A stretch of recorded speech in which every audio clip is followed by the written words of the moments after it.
CBSE ने पहले 6 में 3 लैंग्वेज फार्मूला जो है वो लागू किया 1 अप्रैल से इसी साल, और उसके बाद अब जो है करीब 10 दिन पहले जो है उन्होंने एक नया सर्कुलर जारी कर दिया और उसमें कहा कि अब 9th से भी जो है जो स्टूडेंट्स को 3 लैंग्वेज फार्मूला पढ़ना होगा।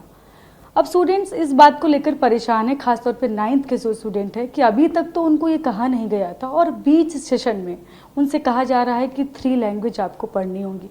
अब उनके सामने सबसे बड़ी दिक्कत यह है कि आधा सेशन तो लगभग निकलने को है और अब पढ़ाई कैसे करें। 30 जो मई है उसमें लास्ट डेट है अपना लैंग्वेज सेलेक्ट करने के लिए।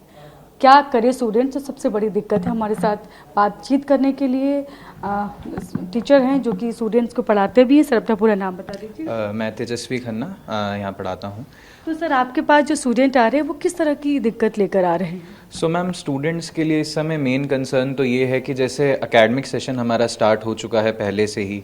अप्रैल 1 से हमारा एकेडमिक सेशन मोस्टली स्कूल्स के अंदर, दिल्ली के अंदर, एनसीआर के अंदर स्टार्ट हो जाता है। एंड अब उनको ये बोला जा रहा है कि आपको ये लैंग्वेजेस को सिलेक्ट करना है। 3 लैंग्वेजेस का इन्होंने पूरा एक बनाया है कि किस तरीके से इसको लेंगे। बट इसके अंदर क्लियरिटी बिल्कुल भी नहीं है स्टूडेंट्स के लिए कि किस तरीके से इसका सिलेक्शन होगा और क्या इसका प्रोसेस पूरा का पूरा रहेगा। फॉर्म्स वगैरह फिल करने के लिए बेहद ही उन्होंने कहा है कि ये फॉर्म्स फिल करें और ये सारी चीज़ें हैं। बट स्टडी मटेरियल को लेकर के एक बहुत बड़ा इशू है कि बच्चों के पास जो बुक्स हैं वो किस तरीके से आएंगी, क्योंकि आई गेस एनसीईआरटी के थ्रू तो अभी इसके ऊपर कोई भी चीज़ नहीं है कि वो उस तरीके बुक्स नहीं है, स्टडी मटेरियल नहीं है, सिलेबस कुछ पता नहीं, तो सिलेबस भी नहीं पता बच्चों को। फिर इसका असेसमेंट किस तरीके से करा जाएगा, मार्क्स का क्या रहेगा, कि उसको ऐड किया जाएगा नहीं किया जाएगा। अभी सुनने में आ रहा है 10th क्लास के लिए उसको मतलब जो 3rd लैंग्वेज होगी उसको कंसीडर नहीं करेंगे, 1st और 2nd को ही कंसीडर करेंगे इवैल्यूएशन के टाइम पे, उनके जब बोर्ड की कॉपी चेकिंग होगी एंड ऑल। तो वो सारी चीज़ें हैं। तो बच्चे इन सब चीज़ों से काफ़ी ज़्यादा परेशान हैं। जैसे देखा भी ये जा रहा है कि 6 से लेकर के 9 तक का जो कोर्स कंटेंट है वो भी अभी चेंज हुआ है। तो पहले तो बच्चे उसी चीज़ से काफ़ी ज़्यादा स्ट्रेस थे और हमें भी अभी अडेप्ट करना पड़ रहा है नया सिलेबस, क्योंकि हम नया सिलेबस पढ़ा रहे हैं। तो हमें भी अडेप्ट करना पड़ रहा है कि क्या चीज़ नई ऐड हुई है, किस तरीके से डिलीवर करना है बच्चों की तरफ। क्योंकि बच्चे at the end of the day content delivery चाहते हैं कि अच्छे से अच्छे, हम भी चाहते हैं और बच्चों का भी यही मोटिव है कि कंटेंट डिलीवरी जो है उस तरीके से रहे, टीचर्स की भी, और अप टू द डेट रहें सारी चीज़ें, जो नया अपडेटेड सिलेबस है उसके अकॉर्डिंगली चलें। सो क्लास 9th की अभी मैथ्स की भी जो बुक नई आई है गणिता मंजरी, वो भी अभी ही जस्ट लॉन्च हुई है। सेशन स्टार्ट हो गया था उसके बाद ही वो लॉन्च हुई है।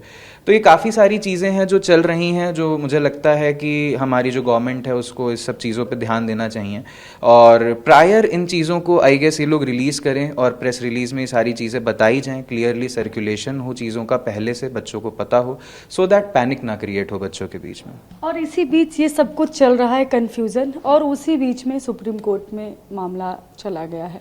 अब स्टूडेंट के सामने सबसे बड़ी प्रॉब्लम ये आ रही है कि वो जो है क्या पढ़े, क्या सच में इस बार पढ़ना होगा उसको या नहीं। अभी उसके सामने कुछ भी स्पष्टता नहीं है। देखिए, ये तो बिल्कुल एक बात जो है बिल्कुल इम्पॉर्टेंट चीज़ है हमारे लिए, क्योंकि स्टूडेंट्स के लिए देखना कि अब ये मैटर सुप्रीम कोर्ट में चला गया है। जैसा कि हमने पहले भी देखा हुआ है कि नीट, जेई, इन सब एग्ज़ाम्स के भी मैटर सुप्रीम कोर्ट में जाते रहे हैं। फिर स्टूडेंट्स वेट करते रहते हैं कि कब वहाँ से रिवर्ट आएगा। ऑल्दो ये चीज़ ट्राई करी जाती है कि प्रायोरिटी पे इन सब केसेस को चलाया जाए एंड जल्दी से जल्दी रिजॉल्व हों चीज़ें, बट आपको पता ही है किस तरीके से कितना टाइम ये सब चीज़ें ले लेती हैं। तो स्टूडेंट्स फिर एक डिलेमा में रहते हैं कि किस तरीके से कब रिज़ल्ट आएगा, कौन सा हमें लैंग्वेज सेलेक्ट करना है, क्या नहीं करना है, वो सारी चीज़ें अभी भी क्लियर नहीं हो पा रही हैं। तो at the end of the day student जो है वो फिर परेशान हो जाता है, क्योंकि सुप्रीम कोर्ट की वो रोज़ अपडेट लेना कि आज क्या हुआ, आज की हेयरिंग में क्या हुआ, तो स्टूडेंट्स भी उसको फॉलो कर रहे हैं। ऑब्वियसली न्यूज़ में भी ये सब चीज़ें आ ही रही हैं, तो बच्चे उन सब चीज़ों पर ध्यान देते हैं, क्योंकि ऑब्वियसली उनका फ्यूचर है और उनको ये सब आगे पढ़ना पड़ेगा। अगर ये चीज़ लागू हो जाती है तो उन्हें पढ़ना पड़ेगा, तो वो लोग भी ध्यान दे रहे हैं इन सब चीज़ों पे।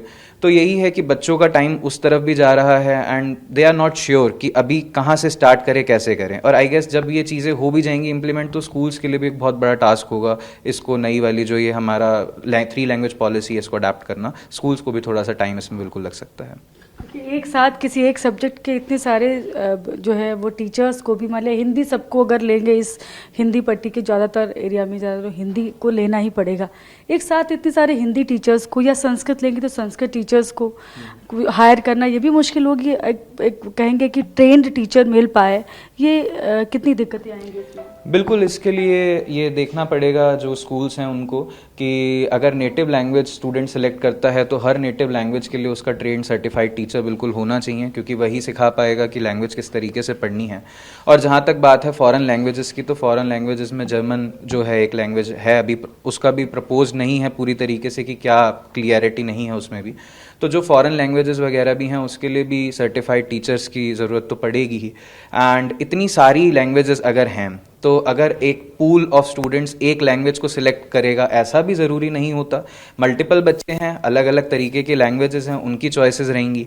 तो किस तरीके से स्कूल्स को भी अलग अलग फैकल्टी को हायर करना पड़ेगा उस चीज़ को पढ़ाने के लिए, उस सब्जेक्ट को पर्टिकुलर टीच करने के लिए। तो वो लैंग्वेज को देखते हुए और सर्टिफिकेशन को देखते हुए आई गेस अब ये स्कूल्स के लिए भी एक थोड़ा सा टास्क हो जाएगा, टीडियस टास्क रहेगा कि उनको अलग अलग फैकल्टीज़ को वहाँ पर हायर करना पड़ेगा, टीचर्स को उनको हायर करना पड़ेगा। Thank you so much sir. तो ये तमाम प्रॉब्लम्स जो हैं वो स्टूडेंट्स के सामने हैं कि 3 लैंग्वेज जो है वो कैसे पढ़नी है, और पढ़नी भी है कि नहीं पढ़नी है। सीबीएसई ने तो बोल दिया है बीच सेशन में 9th के स्टूडेंट के लिए कि अब उनको जो है वो जुलाई से जो सेशन शुरू होगा, जो 3-4 महीने के बाद, तब जो स्कूल बंद किए गए समर ब्रेक के बाद में जब शुरू होगा तब उनको 3 लैंग्वेज जो है वो पढ़नी होगी। लेकिन 3-4 महीने इस बीच निकल चुके हैं, आधा सेशन चला गया है। क्या करेंगे? अभी बुक्स का पता नहीं है, सिलेबस का पता नहीं है, कैसे पढ़ाई होगी कुछ नहीं पता।